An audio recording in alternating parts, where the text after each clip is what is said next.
정용실의 뉴스 브런치.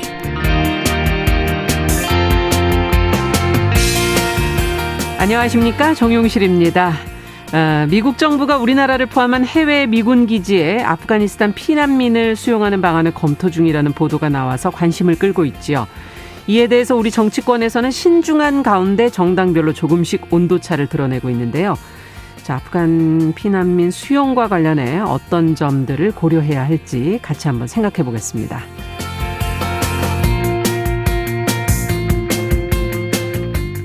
네, 구글이 인앱 결제를 강제해서 사실상 콘텐츠 결제 수단을 독점하는 방침을 세우면서 웹툰 창작자들을 비롯한 국내 디지털 콘텐츠 관련 업계가 지금 크게 반발하고 있습니다. 구글의 방침이 이 디지털 콘텐츠 생태계에는 어떤 영향을 미치게 될지, 또 이를 막기 위해 어떤 논의가 벌어지고 있는지 자세히 살펴보겠습니다. 자, 8월 23일 월요일 정용실의 뉴스 브런치 문을 엽니다.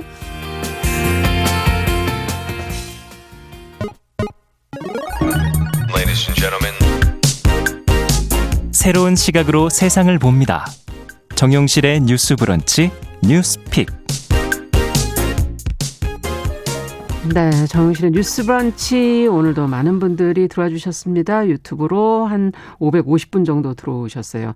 제가 한 주간 2년 만에 처음으로 휴가, 네, 백신 접종하고 들어 누워 있었습니다. 이제 나이가 먹으니까 뭐 맞아도 이렇게 누워 있어야지 안심이 돼요. 와 보니까 오늘 전혜연 교수님 와 계시고 전재현 변호사 오늘 전화로 연결을 해야 되겠네요. 예. 첫 코너 뉴스픽 두 분과 인사 나눠보겠습니다. 전혜연 우석대 개공 교수님 한 주 동안 잘 지내셨죠? 네, 안녕하세요. 전혜연입니다. 네. 그리고 전지현 변호사님 안녕하세요. 네, 안녕하세요. 근데 저는 지금 별로 안녕하지가 않아요. 아, 건강에 문제 있으신 건 아니죠? 괜찮으시죠? 예, 그건 아닙니다. 네. 예. 자, 그러면 오늘 전화로 좀 연결해서 얘기 나눠보겠습니다. 첫 번째 얘기는 앞서 말씀드린 것처럼 지금 미국 정부가 우리나라 포함해서 해외 미군 기지에 지금 아프가니스탄 피난민, 난민들을 수용하는 방안 검토 중이라는 보도가 나왔어요. 어떻게 된 것인가?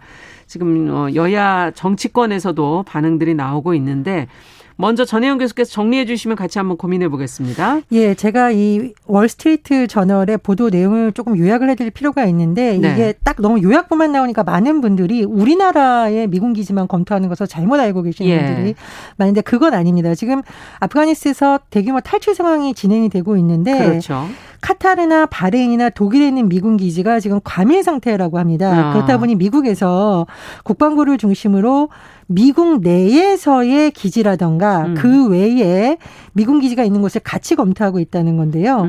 미국 내에 있는 기지의 경우에는 버지니아주의 포트 피켓, 인디애나주의 캠프 애터버리 등을 검토하고 있다고 하고. 워낙 많죠, 기지들이. 예, 그렇습니다. 이 외에는 일본, 한국, 독일, 코소보, 바레인, 이탈리아 내에 있는 미군 기지도 검토하고 있다라는 겁니다. 그러니까 주한 미군 기지만 검토하고 있다. 이거는 아니라는 걸 미리 말씀을 드리고요. 네. 어쨌든 이런 보도가 나오는데 우리 정치권의 반응이 조금 엇갈리고 있어요. 네. 공통점이 있다면 인도적인 조치가 필요하다라는 원칙론에는 공감을 하고 있는데 이게 사실은 피난민과 난민의 개념이 법적으로 조금 다르고 그리고 법적 지위를 부여해서 계속 거주하게 할 건지 아니면 임시로 수용하는지 등등은 사실 절차에 들어가면 좀 복잡한 문제가 있을 수 있다라는 점에서 피난민과 난민이 어떻게 차이가 있습니까? 피난민 같은 경우에는 약간 임시 수용의 개념이고 탈출한 사람들을 전반적으로 하는데요. 법적인 지위의 난민이라는 것은 우리가 한번 다뤘는데 난민에 대한 법적 지위를 하는 과정을 법적으로 다 밟아야 됩니다. 그렇죠. 그리고 정치적, 종교적 박해로 정말 본국에 돌아갈 수 없느냐 등등의 심사를 거쳐야 되는 거기 때문에 일단은 편의상 제가 피난민이라는 용어를 쓰도록 하겠습니다. 쓸 수밖에 없네요, 지금은. 예. 네. 그래서 지금 민주당의 송영길 대표 같은 경우에는 월스트리트 저널에 나왔던 이른바 우리나라의 미군 기지에 아프가니스탄 피난민 수용하는 방안에 대해서 물었는데 거기에 대해서 뭐 우리 정부가 협의된 적이 없고 현실적이지도 않다. 수송상의 문제 때문에 인접국가 즉 아프가니스탄 인접국가로 갈 수밖에 지역. 없지 않겠냐라고 선을 그었고 다만 조금 유심히 보는 부분이 있는데 우리 정부가 아프간 현지에서 재건 사업을 지금 하고 있었어요. 그 내용을 조금 설명을 드리면 2001년 이후 탈레반 정권이 붕괴된 이후에 한 20년 정도 우리 정부에서 약 10억 달러, 우리나라 돈으로 1조 1,700억 원을 원조를 했었고 예. 의료 지원단이라든가 이런 부분에 우리 뭐 국민들이 가서 활동하기도 하고 이 과정에서 뭐 통역이라든가 신문을 예. 도와주는 아프간인들이 있었잖아요. 현지인들도 많이 고용을 그렇습니다. 했겠네요. 예. 현지인들이 고용이 되어 있었는데 그런 재건 사업에 참여했던 아프가니스탄인들이 한 400명 정도 있다고 해요. 그래서 송영길 대표가 이 사람들에 대해서 언급하면서 이 사람들은 국내로 데려와야 한다. 이렇게 입장을 밝혔는데 당론이라고 하기엔 아직 정해진 바가 그렇죠. 없다고 합니다. 또 대권 주자 중에서는 이재명 경기지사가 페이스북에 이 문제를 올렸는데 원칙적인 입장이라고 볼 수 있겠습니다. 뭐 인권, 세계 평화, 기본권 보호라는 원칙을 지키고 공동체 의식이 발휘되기 희망한다 정도로 밝혔고요. 네. 국민의힘 같은 경우에는 이게 지금 한미동맹 차원에서의 문제가 될 수 있는 거잖아요. 그럼요. 우리나라 대사관 직거리라든가 거기에 있던 우리 국민이 대피하는 과정에서도 미군들이 도움을 줬다는 것은 한미동맹의 근거가 있는 것이거든요. 그래서 이 국민의힘 같은 경우에는 한미동맹의 틀에서 미국과 긴밀하게 협조해야 된다 정도인데 다만 허은하 대변인의 논평을 보면 기지 내의 일시적 수용이 아닌 네. 국내 체류 지위 부여. 제가 아까 설명을 드렸죠. 거기에 네, 대해서는 그건 난민이 된다고 그렇죠. 얘기하셨죠. 법적인 네. 지위를 얻은 난민을 말하는 겁니다. 그런 거에 대해서는 매우 신중해야 된다라고 이제 덧붙였습니다. 정의당은 난민 수용을 해야 된다라는 입장이고 특히 국내 체류 중인 아프가니스탄인들에 대해서도 안정적인 체류 신분을 보장하는 것부터 시작하자 이렇게 제안을 했어요. 네. 그런데 이 지금 최근 정치권의 흐름이 2018년 우리나라에서 예멘 난민 관련해서와는 좀 다르다라는 평가가 나오고 있는데 예. 당시에는 예멘인 500명이 제주도로 입국해서 난민 지위 인정을 요청한 것과 관련해서 국민의힘에서 반대 목소리가 굉장히 크게 났었거든요. 근데 이번 같은 경우는 조금 기류가 다릅니다. 김재원 국민의힘 최고위원이 SNS에 글을 올렸는데요. 인도적 차원에서 아프가니스탄 난민을 받아들여야 한다. 이렇게 썼고 대선 주자인 최재형 전 감사원장도 아프가니스탄 상황을 페이스북에 좀 언급하기도 했습니다. 네. 자, 그렇다면 과거와 달라진 정치권의 분위기는 과연 이유가 어디 있을까? 그리고 지금 어떤 논의와 고려가 이것에 대한 찬반 의견보다 먼저 좀 선행돼야 될 부분은 없는가? 두 분께 좀 의견 듣고 싶습니다. 전지현 변호사님께서 어떻게 생각하십니까? 그 예멘과 관련해서는 사실 그 구체적인 상황이 우리나라에 정확하게 알려지지는 않았던 것 같아요. 모든 네. 국민에 대해서. 근데 네. 이번 아프간 사태는 일단 전 국민이 안타깝게 바라본다. 여기에 좀 차이가 있고 외국에 나가면은 그 아랍 쪽 여성들이 어떤 사람들은 이렇게 어깨까지만 오는 스카프 같이 하고 그렇죠. 있고 어떤 분들은 이렇게 전신을 까맣게 감싸고 있잖아요. 맞아요. 그래서 히잡, 차도르, 그 부르카의 차이가 뭔지도 사실 저는 이번에 알게 됐어요. 예. 난민법에 보면은 이 난민의 정의와 관련해서 종교적, 정치적 견해, 박해를 피하기 위해서 거주한 국가로 돌아갈 수 없는 사람이라고 정의를 하고 있거든요. 예. 물론 법무부에서 난민의 지위를 인정하는 데는 여러 가지 다른 사정을 고려를 해야 되겠지만은 기본적으로 이번에 아프간 피난민 같은 경우에 여기에 해당될 수 있다는 거는 맞는 것 같아요. 네. 그렇기 때문에 절대로 우리나라에는 받아들일 수 없다. 뭐가 됐던 이런 주장은 좀 설득력을 다소 떨어지는 게 아닌가 좀 그런 생각이 들고 예. 이 문제의 정답은 정해져 있다고 봐요. 받아들이되 다만 단서를 달아야 되거든요. 네. 어떤 절차를 거쳐서 그러면은 어느 만큼 그 규모는 어느 정도로 해야 될지 이런 것들을 우리가 그 디테일하게 어떻게 해결은 해 나갔냐가 앞으로의 과제인 것 같은데 네.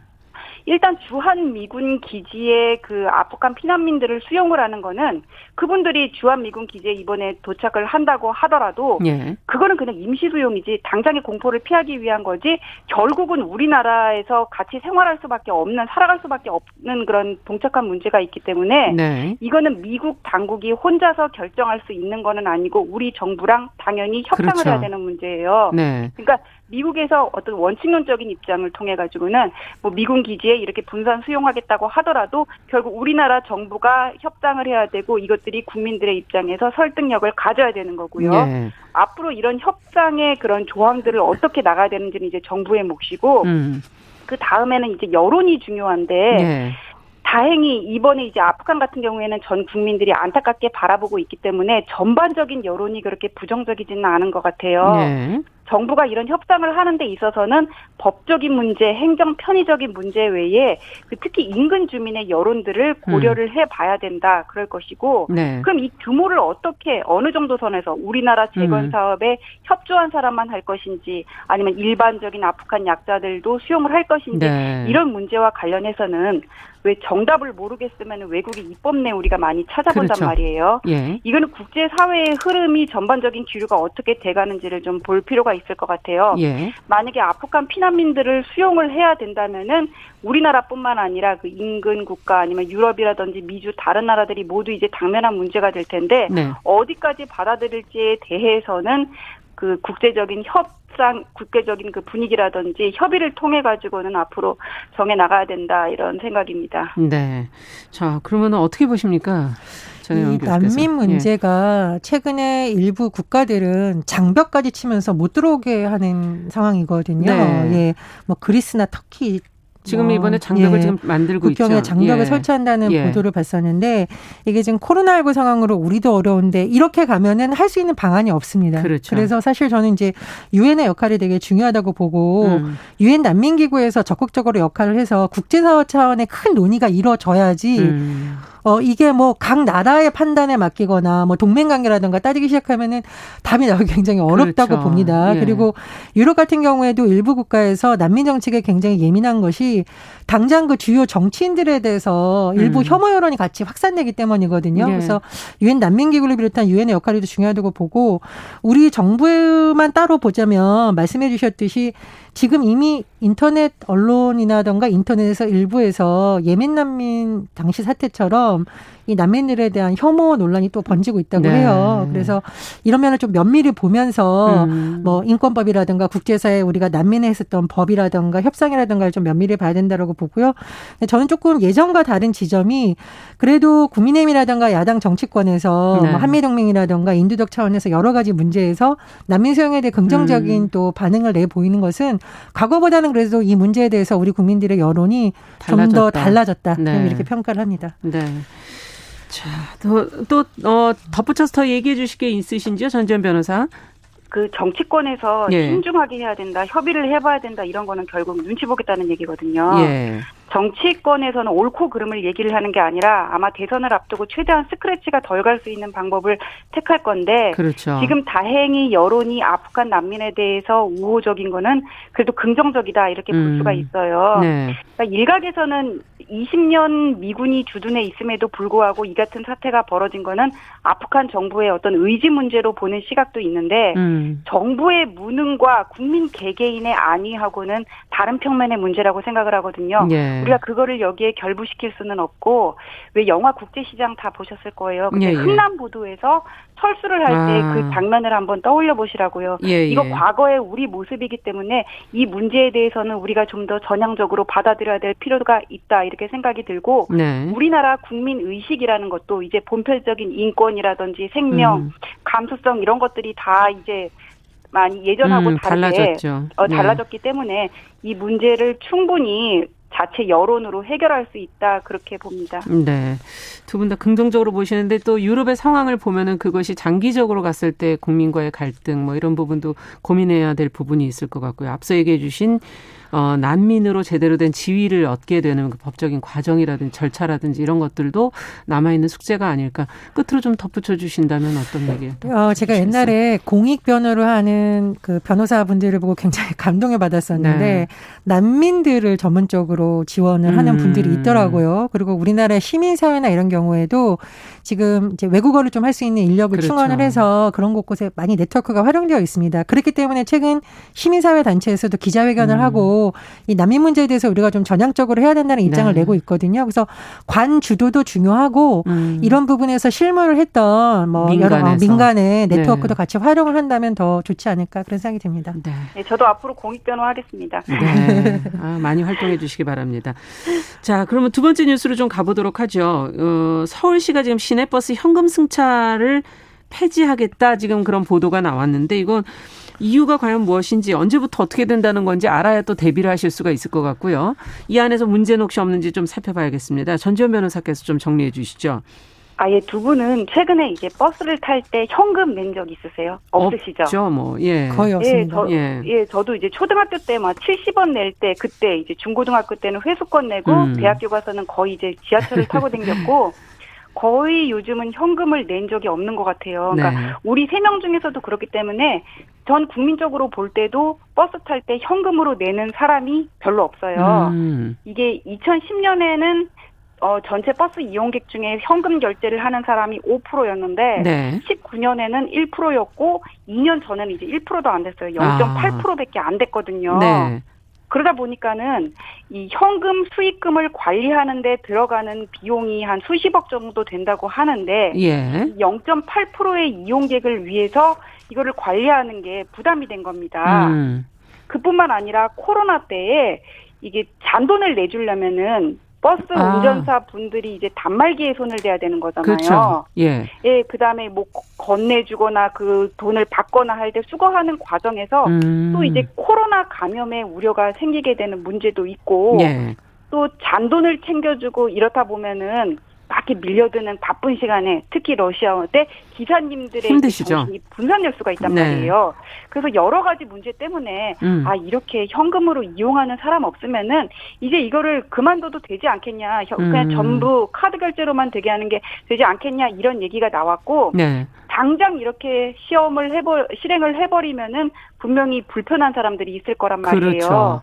예, 그래서 10월 달부터 6개월간 전체 버스의 한 2% 정도 171대 버스에 시범적으로 네. 운영을 해보기로 했다. 지금 이런 뉴스가 나왔습니다. 네. 자, 지금 얘기해 주시는 게 설득력 있는 부분은 관리 비용의 문제, 뭐 방역의 문제 이런 것들은 지금 코로나 상황에서 조금 시급한 문제이긴 한데요. 그렇지만 또 스마트폰이라든지 뭐 신용카드 이런 거를 사용할 수 없는 그런 분들이 또 계시기 때문에 또 사회적 약자를 위해서 이 현금 승차를 완전 폐지하는 것이 과연 맞느냐. 그럼 어떤 대안이 혹시 마련돼야 되는 건 아니냐 이런 생각도 들기도 하고 두 분의 얘기를 좀 들어보죠. 전혜연 교수께서는 어떻게 보십니까? 우리 지하철 현금으로 못 하잖아요. 그렇죠. 대신 지하철역마다 노인들을 위해서 네. 이렇게 신분증을 대면 카드 나오는 일회용 카드가 나온다던가 네. 아직 가고도 승무원하고 통화를 할 수 있는 그런 창구가 여전히 운영이 되고 있거든요. 네. 승무원들이 계속 있진 않지만 이렇게 삐 하고 누르는 버튼 통해서 무엇을 도와야 그렇죠. 될까 이런 걸 운영을 하고 있어요. 그래서 이런 방안을 좀 많이 활용을 해서 정류소마다 사람을 배치할 수는 없겠지만 노인들이라든가 이런 분들이 활용할 수 있도록 어떤 소통을 할 수 있는 창구를 좀 마련해야 된다라고 보고 네. 지금 시범 사업하면서도 버스 정류장에 그 모바일 교통카드 바로 발급받을 수 있게 설치를 한다고 하거든요. 예. 네, 그런 부분 좀 신경 써서 해야 될 것 같습니다. 예. 저는 좀 이게 충남의 사례를 좀 유심히 봤는데 충남에서 2019년 7월에 교통약자 버스비 무료화 사업을 시작을 했다고 합니다. 네. 이제 물론 이게 워낙 이 지방 같은 경우에는 노약자가 많다 보니 서울시하고 사업이 좀 다르긴 하겠습니다만 이게 충남형 교통카드를요. 읍면동 행정복지센터에서 발급받을 수 있게 해놨다고 해요. 그래서 노인분들이 그때그때 주머니에서 현금 꺼내는 것보다 오히려 편하다라고 호평을 받았다는 기사를 봤습니다. 그래서 이렇게 뭐 버스 정에서부터 하는 것도 있겠지만 기존에 있던 행정체계라든가 복지체계를 활용해서 네. 거동이 좀 불편하시거나 이런 내용에 익숙하지 않은 분들을 대면 접촉을 할 수 있었던 분들이 지금은 비대면 접촉입니다만 그런 기회를 좀 활용한다면 노인분들도 좀 더 안심하실 수 있겠죠. 접근도 쉽고 예. 사용법도 쉽게 익힐 수 있지 않을까 하는 생각이 듭니다. 네. 어떻게 보십니까? 전지현 변호사께서는? 제가 얼마 전에 코로나 PCR 검사를 하러 보건소에 갔었어요. 예. 근데 거기 가면 이제 문진표라는 거를 작성을 하는데 그거를 이렇게 종이를 나눠주면은 또 감염의 우려가 있는 거잖아요. 그렇죠. 그래서 그런지는 모르겠는데 QR 코드를 인식을 해가지고는 모바일상으로 이렇게 작성을 하도록 돼 있더라고요. 근데 그렇다 보니까는 이거 QR 코드 인식해서 작성을 하는 게 노인분들 같은 경우에는 쉽지가 않잖아요. 맞아요. 그러니까 제 앞에 가족하고 같이 오신 분은 자녀들이 이거를 해줬는데 네.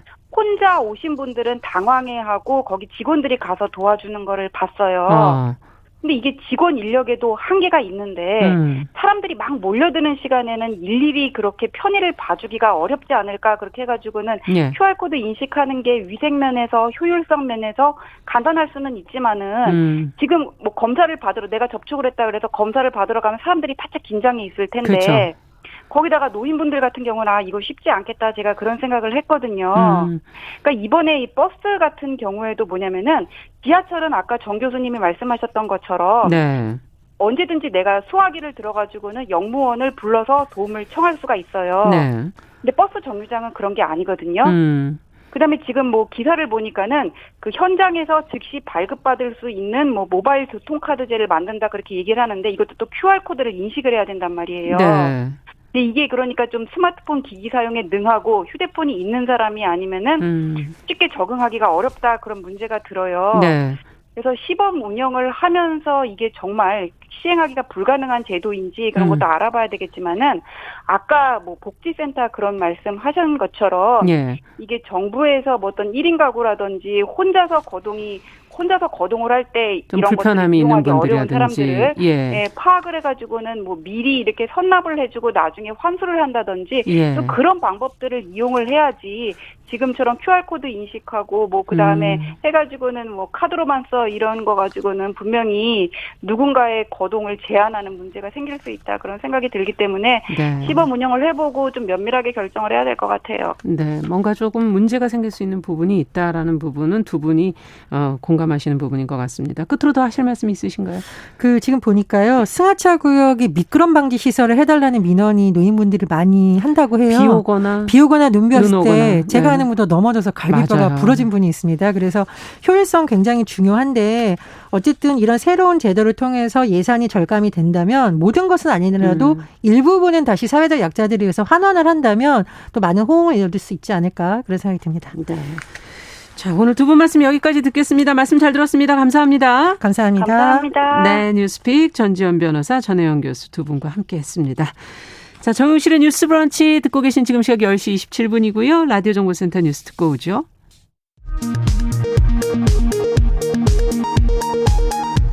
코로나19 예방접종 대응 추진단은 오늘 0시 기준으로 2,591만 685명이 1차 접종을 완료했다고 밝혔습니다. 전체 인구 대비 1차 접종률은 50.5%입니다.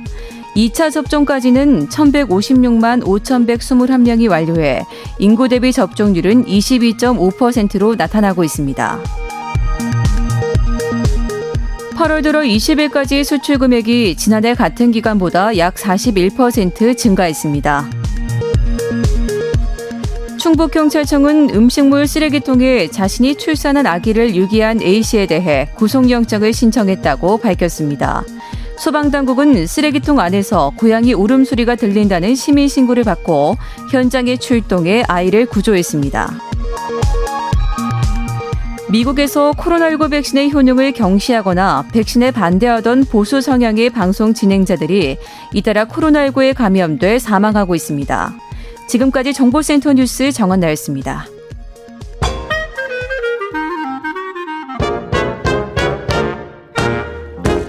모두가 행복한 미래 정용실의 뉴스 브런치. 네, 정용실의 뉴스 브런치 듣고 계신 지금 시각 10시 29분입니다. 자, 이번에는 월요 인터뷰 시간입니다. 구글이 콘텐츠 결제 수단을 독점하는 인앱 결제, 그러니까 내부 결제 시스템을 의무화 방침을 세우면서 이에 대한 디지털 콘텐츠 업계 또 창작자들의 반발이 거센데요. 자, 최근 들어선 이를 막기 위한 논의에 지금 탄력이 좀 붙고 있는 것 같습니다. 구글 인앱 결제 강제 방침에 어떤 문제가 있는 것인지, 자, 관련 법안 처리 전망은 그러면 어떻게 되는지, 한국 만화 웹툰 학회 이사를 맡고 있는 모건대학교 웹툰 애니메이션과의 김병수 교수님 전화 연결합니다. 안녕하십니까?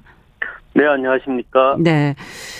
지금 구글의 인앱 결제 강제 방침에 지금 웹툰 등 뭐 디지털 콘텐츠 업계가 크게 반발을 하고 있는데요. 이 내용을 좀 먼저 설명해 주시고 인앱 결제 방식이라는 게 어떤 것이고 또 이것을 왜 갑질이라는 표현들을 하시던데 어떻게 해서 그렇게 볼 수 있는 것인지 좀 설명을 먼저 해 주시죠. 네, 그 구글 인앱 결제라는 것이 이제 저희가 이제 핸드폰으로 네. 보통 이제 우리가 유료 앱을 뭐 다운로드 그렇죠. 받거나 뭐 유료나 무료나 앱을 다운로드 받거나 또 네. 앱 다운로드 받은 것을 또 콘텐츠를 소비하려면 저희가 또 뭐 과금을 하고 돈을 내거나 그렇죠. 뭐 이런 경우들이 있지 않습니까? 그래서 이제 이런 경우에 구글이나 이제 애플 같은 이제 앱 마켓 사업자가 네. 그 자체 개발한 결제 시스템으로 이제 결제를 하도록 하는 것을 저희가 이제 구글 입장에서 보면 이제 구글 인앱 결제라고 하고요. 예. 근데 애플은 처음부터 이제 앱스토어라고 마켓을 만들 때부터 아예 독점 아니었나요? 그렇죠. 거기는 처음부터 그냥 자체적으로 결제 시스템을 갖도록 해서 만들었고, 예. 이제 구글은 그 게임을 제외하고는 이제 유료 앱 같은 경우도 자신들이 만든 결제 시스템을 사용하지 않아도 되도록 이제 운영을 해왔거든요. 네.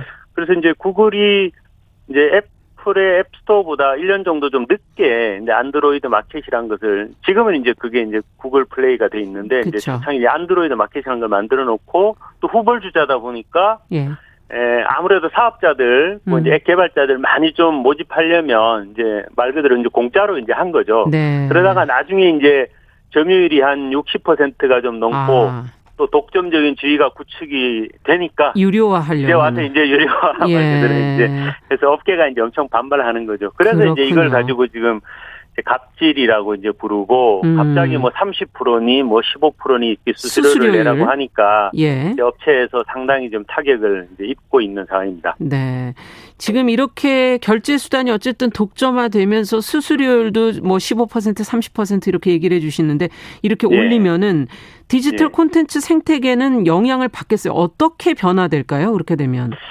일단은 뭐 사업자 입장에서 보면은 당장 뭐 수익성이 이제 악화될 수밖에 없죠. 뭐 내지 않던 돈을 갑자기 15% 30%라고 내니까 저희가 뭐 어떤 사업을 하더라도 이익률이 10% 30% 이 사이 정도잖아요.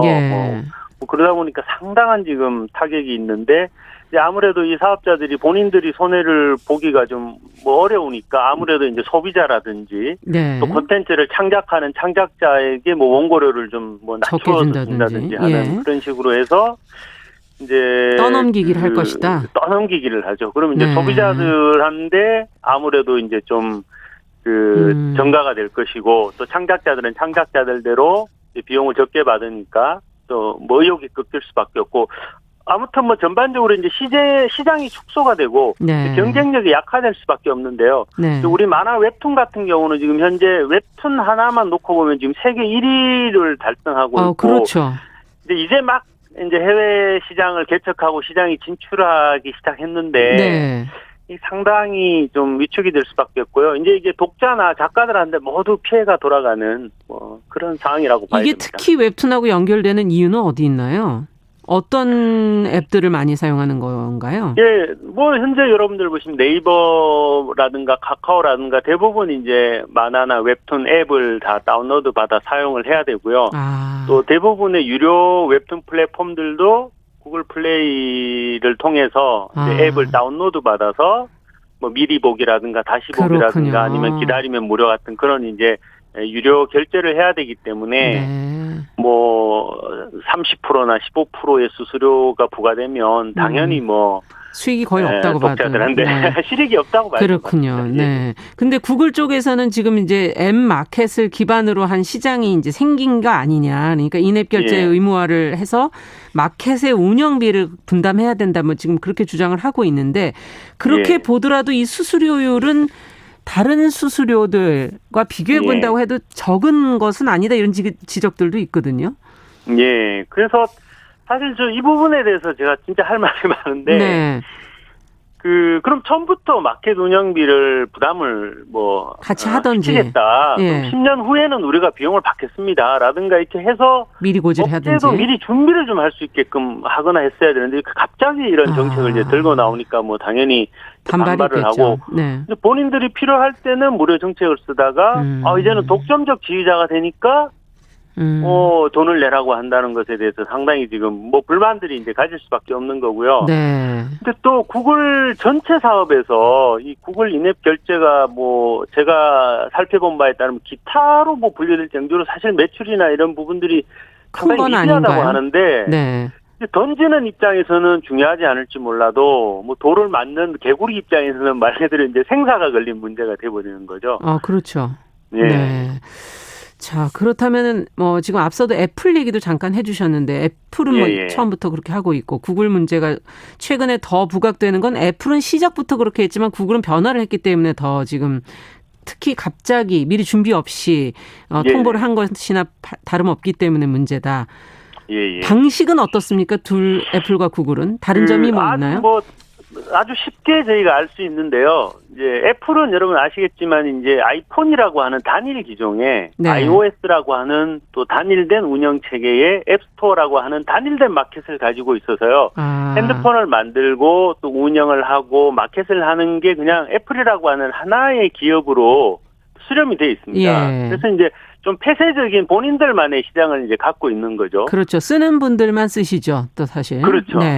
근데 이제 구글은 안드로이드라고 하는 이제 운영 체계만 갖고 있을 뿐이고, 물론 뭐 픽셀이나 넥서스 같은 자체 핸드폰 브랜드도 있지만, 뭐 이거는 크게 뭐 시장 점유율이 미비해서 의미가 있지는 않고, 대부분의 안드로이드를 쓰는 핸드폰은 아시겠지만 뭐 삼성이나 물론 LG나 하웨이나 샤오미 같은 그런 대다수의 애플의 아이폰을 제외한 나머지 수많은 모바일들이 이제 안드로이드 운영 체계를 갖고 있거든요. 그러다 보니까 구글도 처음부터 오픈된 그런 무료의 시장을 만들어 왔고 또 그 덕분에 우리나라에서 60% 이상의 또 시장 점유율을 가지게 된 건데, 하여튼 애플과 구글은 시장 자체가 아예 다르다고 보면 됩니다. 아, 그렇군요.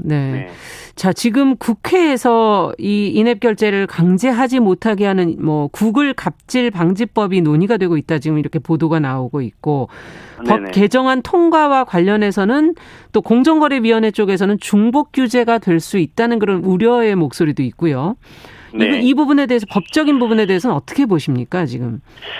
지금 전기통신사업법에 이제 저희가 이제 개정안을 지금 하고 있는데, 이 전기통신사업법상에 보면은 중복 규제 방지에 대한 조치도 있습니다. 이제 54조에 있는데요. 그래서 뭐 예를 들어서 시정 조치나 과징금 부과가 이루어진 경우에 동일한 사업자가 이제 같은 행위에 대해서 같은 사유로 공정거래법에 따른 시정 조치나 과징금 부과는 안 된다라고 이미 또 명시가 돼 있고, 또 더 큰 틀에서 보면 저희는 이제 공정거래위원회나 방송통신위원회 간에 좀 협의나 또 국회에서 어떤 좀 조정 기능을 좀 발의를 해서 얼마든지 좀 해결하고 좀 문제를 좀 조정해 나갈 수 있다고 이제 보기 때문에 당장 저희 업계 입장에서는 뭐 이런 그 중국 규제에 관련돼서는 큰 문제가 아니다. 뭐 조정 가능하다. 좀 생각하고 있습니다. 조정은 얼마 가능하다. 그렇게 보는 거군요. 근데 지금 미국에서도 보니까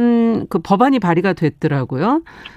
공개 앱 장터 법안, 뭐 오픈 앱 마켓 액트라고 하는 법안이 지금 논의가 되고 있는 것 같은데, 이 내용하고 우리의 내용은 어떤가요? 비슷한가요? 좀 대체적으로 좀 비슷하다고 보면은 될 것 같고요. 뭐 미국도 구글 인앱 결제 관련해서 뭐 36개 주와 워싱턴 DC가 뭐 공정 경쟁을 저해했다고 또 뭐 소송에 넣기도 하고 뭐 여러 가지 이제 이슈들이 있는데, 근데 아무래도 이제 미국에서 지금 현재 제기하고 있는 법에는 이제 구글뿐만 아니라 애플의 앱스토어까지도 좀 확대해서 이제 개발자나 제3의 기업들이 다른 결제 시스템을 이용하더라도 불이익을 주지 못하도록 하는 법안을 지금 만들고 있다고 하는데요. 근데 우리 입장에서도 지금 현재 한국에서는 애플이 이제 아이폰이 한 20% 정도 조금 상회하는 그런 점유율이긴 하지만, 우리도 한번 같이 좀 검토해봐야 될 문제가 아닌가. 그러네요. 미국의 현지에서도 나오고 있는 얘기니까요.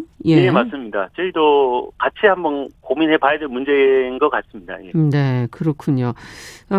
지금 이달 안에 법 개정안이 지금 처리가 돼야 된다. 왜냐하면 지금 이제 구글이 내놓은 시한이 처음에는 원래 10월이었죠. 그래서 지금 뭐 내일이 법사위 논의할 예정이다, 이렇게 지금 일정이 나오고 있고, 모레가 본회의가 지금 열린다고 하는데, 법안 통과 가능성 어느 정도 보시는지, 지금 이것에 대해서 또 그 어떤 부분을 꼭 감안해야 할지 끝으로 좀 말씀을 해주신다면.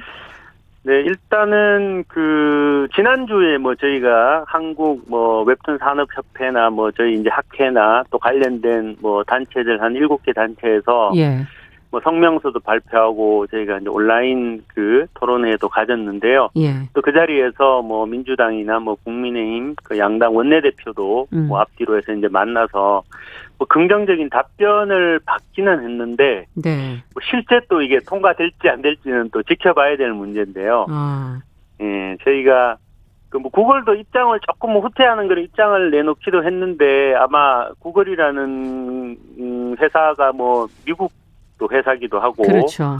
또 뭐 글로벌 스탠다드라고 하는 좀 우리나라뿐만 아니라 전 세계에 공이 적용되는 그런 입장이 있다 보니까 상당히 쉬운 문제는 아니라고 생각을 이제 하고 저희가 이제 좀 함께 좀 이 문제를 좀 해결했으면 좋겠는데 근데 학교에서 이제 학생들 가르치는 입장에서 보면 저희 학생들이 이제 미래 세대의 또 작가들이잖아요. 그렇죠. 그래서 이제 활동할 수 있는 공간이 좀 위축되기보다는 오히려 좀 넓어지기를 바라는 마음이고 또 우리가 세계 시장을 놓고 이제 막 시작하는 입장이다 보니까 웹툰 시장이 좀 더 특히 밀어줄 수 있는 그런 좀 기회가 됐으면 좋겠고 또 소비자들이죠 이제 독자들이라고 할 수 있는데 우리 국민들에게 또 피해가 갈 수 있는 정책인 만큼 그렇습니다. 또 국민들도 좀 함께 힘을 좀 보태주시고 응원해 주셨으면 좋겠습니다. 네, 내용을 자세히 좀 듣고 보니까 또 이 미래의 문화 생태계 또 미래 직업 이런 것과 다 연결이 된 문제이기 때문에 참 신중해야 되겠다. 더 관심을 가져야 되겠다는 생각이 드네요. 예, 오늘 말씀 여기까지 듣겠습니다. 감사합니다. 네, 고맙습니다. 네, 구글 인앱 결제 강제 방침에 대한 디지털 콘텐츠 업계의 시각 또 관련 법안 논의 상황에 대해서 한국만화 웹툰학회 김병수 이사와 이야기 나눠봤습니다.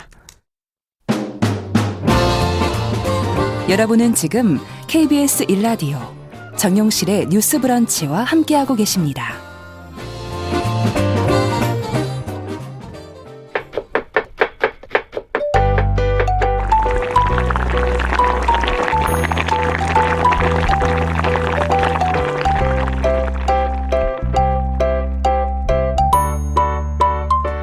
네, 정신의 뉴스 브런치 듣고 계신 지금 시각 10시 42분입니다. 식재료와 음식 문화에 대한 다양한 이야기 좀 전해드리겠습니다. 건강한 식탁 홍신의 요리연구가 자리해 주셨습니다. 어서 오세요. 네, 안녕하세요. 오늘은 소금 얘기. 네. 제일 중요한 얘기. 그렇죠. 제일 중요한 어떻게 보면은 뭐 식탁에서 빠질 수 없다 이런 것보다도 생명하고 직결되는 맞아요. 문제예요. 그런데 뭐 늘 그렇지만 저희가 공기, 물, 소금 이렇게 되게 당연한 것들을 소중하게 생각을 안 해요. 당연하지 않게 생각하고 그러고 있다가 이제 또 미세먼지 때문에 맞아요. 한바탕 그리고 또 이제 수자원 그리고 물 공급 뭐 이런 것 때문에 한바탕 뭐 환경하고 다 연결이 되어 있는 거기 때문에 소금도 그런 거잖아요. 그렇죠. 소금도 자연에서 오는 거고요. 네. 근데 혹시 많은 사람들이 사실 저한테도 물어보지만 이런 것들이 있어요. 집에서 무슨 소금 드시고 계신지 기억나세요? 천일염? 아, 네, 그렇죠. 천일염. 이렇게 대답하시는 분들이 그나마 소금을 어떤 거를 사 먹고 있다라고 인지를 하고 계시는 분들이 전 이름도 거고. 사실은 알아요. 신한 소금? 네, 신안에서 온 천일염을 드시는군요. 근데 많은 분들이 본인이 집에서 어떤 소금을 드시고 계시는지 모르세요. 근데 소금 너무 많이 파니까. 그죠. 많고, 그게 이제 제가 말씀드렸던 것처럼 물, 공기 다 똑같잖아요. 다양하고. 근데 지금은 약간 소금이 조금 이제 알고 드시는 분들이 조금 더 많이 생기면서 이 당연한 것들이 과연 어떤 소금을 어떻게 사서 먹어야 되는가에 관한 얘기를 해보려고 오늘 좀 준비를 했습니다. 그러면 앞서 뭐 천일염 우리가 딱 얘기해 주셨는데 생산 방식에 따라서 여러 가지 있는 거예요? 많죠. 그리고 생산지가 달라요. 아까 신안이라고 말씀을 하셨잖아요. 근데 우리나라 같은 경우에는 천일염이 굉장히 당연하고 유명하고 바닷가에서 많이 삼면이 바다고 어떻게 보면 저희가 38선 이북으로 가지 못하기 때문에 섬나라나 마찬가지잖아요. 맞아요. 그렇기 때문에 바다에서 나오는 소금이 당연한데 전 세계적으로 바다에서 나오는 천일염의 분포도가 10% 미만이에요. 어머, 그거밖에 안 돼요? 그러면 나머지 소금이 뭐냐? 어디서 나와요? 소금? 이게 이제 암염이라고 하는 땅속 내에 있는 소금 그리고 또 호수염이라고 하는 호수에서 나오는 소금들이 있어요. 그리고 뭐 여러 가지 저희가 이제 다른 소금들의 종류 이제 나오는 곳을 따지고 보면은 이렇게 되는데 이거 말고 우리가 실제로 흔히 식탁에서 먹는 소금들은 조금 우리가 알고 있는 다른 뭐 자연에서 오는 소금 느낌, 물 안에 있는 소금을 보면은 굉장히 결정이 굵잖아요. 그렇죠. 근데 식탁 위에 있는 소금은 되게 곱단 말이에요. 이런 소금들은 대부분 다 정제를 한 거예요. 정제염. 소금 자체가 가지고 있는 불순물이 생각보다 굉장히 많아요.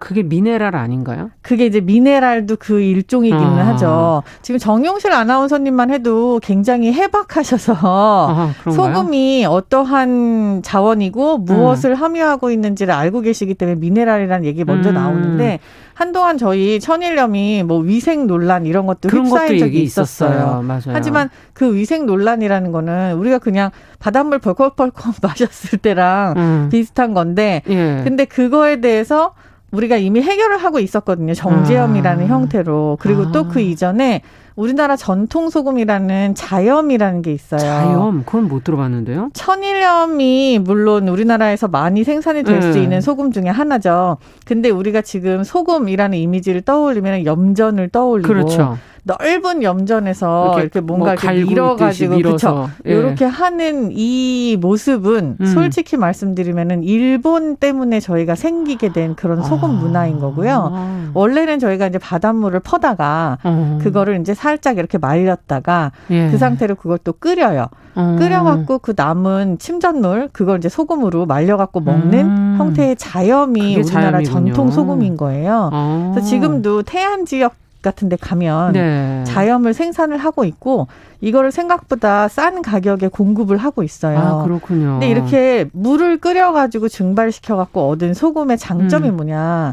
이게 우리가 흔히 말하는 왜 집에서 조금 소금 신경 쓰신다는 분들이 후라이팬에다가 이거를 구워갖고 드신다고도 하잖아요. 불순물 제거의 효과예요. 그렇겠네요. 그렇죠. 그래서 되게 순수한 소금을 얻을 수 있는 기회가 되게 많아지는데 이 기법이 우리나라의 전통 기법이라고 한다면 요즘 시대에 사람들이 제일 많이 먹는 그러니까 안심하고 먹을 수 있고 우리가 흔히 말하는 해썹 인증 기관에서 생산을 한다라고 하는 정제염이 있거든요.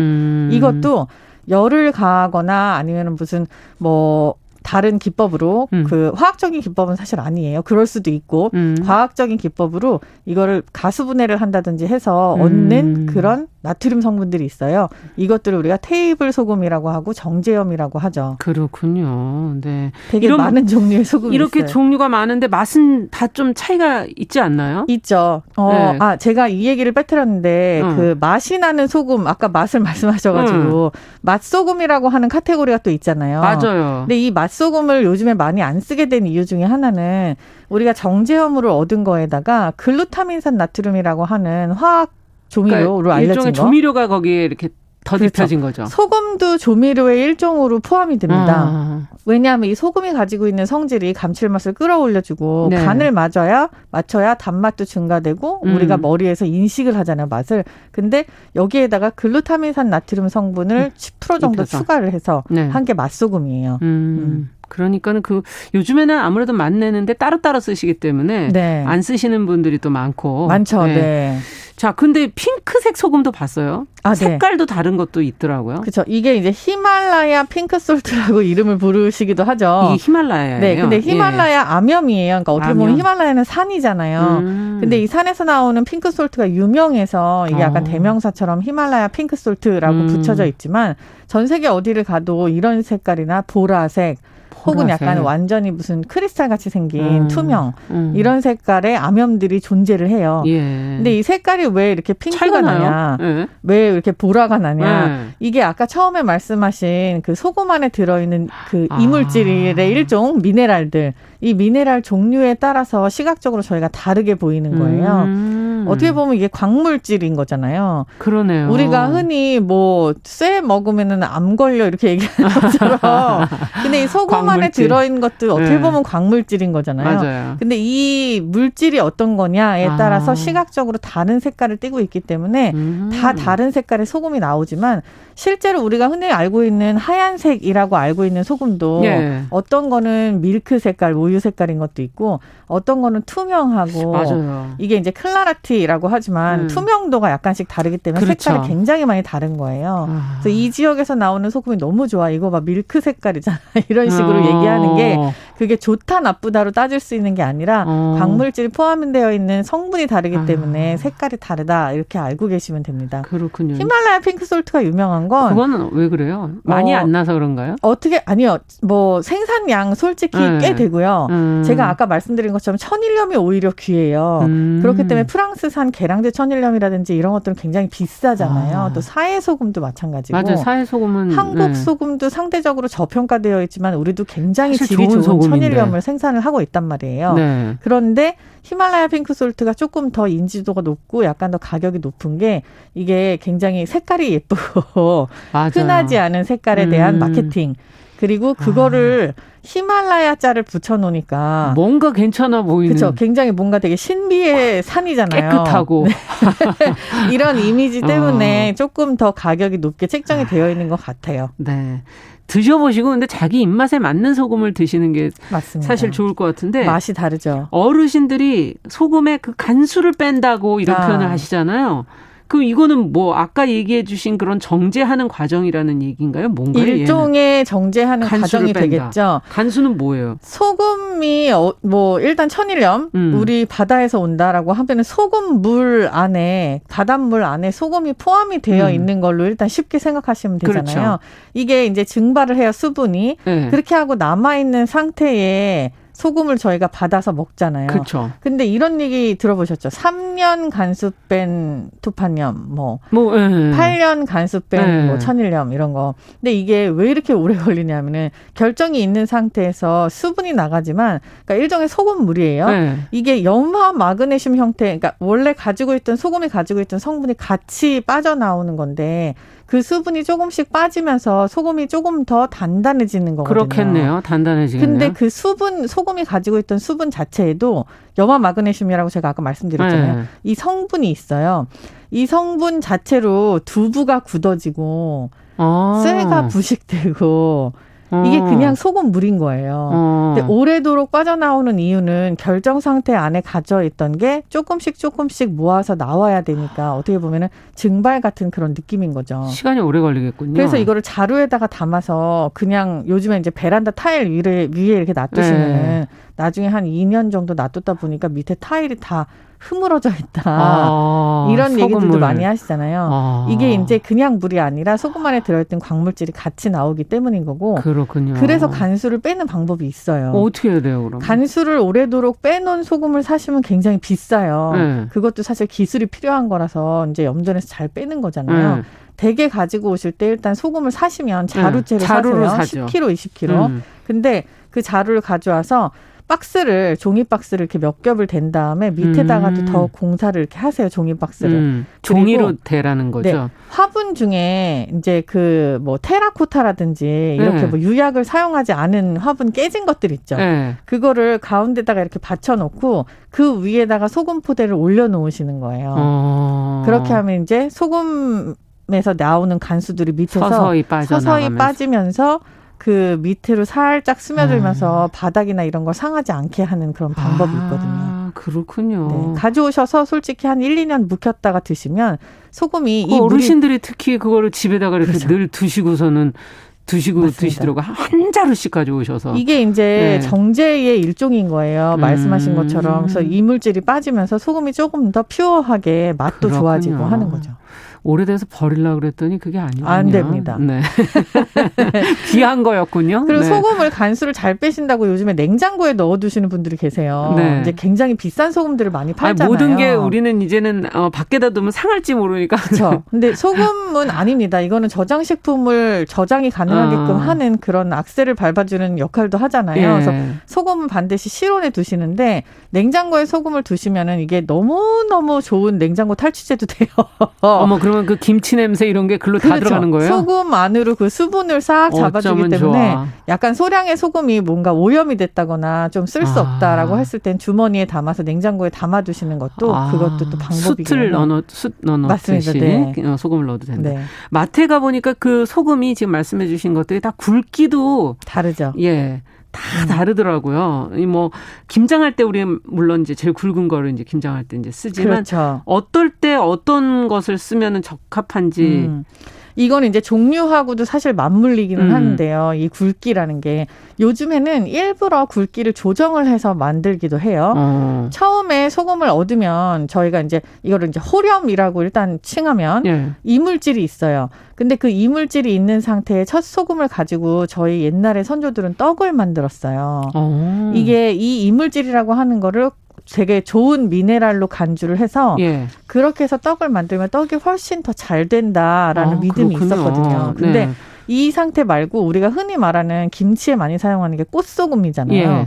꽃소금이라는 것 자체는 결정이 꽃 모양이기 때문인데 이것도 한번 끓여갖고 날려갖고 만든 거거든요. 근데 저희가 지금 오늘 또 꽃소금부터 제제형까지 설명할 시간이 길지를 않으니 네. 다음 시간에 이 설명을 다시 드려야겠네요. 오늘 질문 몇 개 하지도 않았는데 벌써 시간이 다 지나가. 소금이 정말 너무너무 할 얘기가 많습니다. 어떻게 그리고 다음 또 시간에 댁에서 어떤 음식에 어떻게 사용하면 되는지 그걸 이것까지 중요한 거 들으려고 맞습니다. 그랬는데 그걸 다음 또 시간에 주신다고요? 설명해드릴게요. 네, 이거 어쩔 수 없이 다음 시간 또 챙겨서 들어야 되겠네.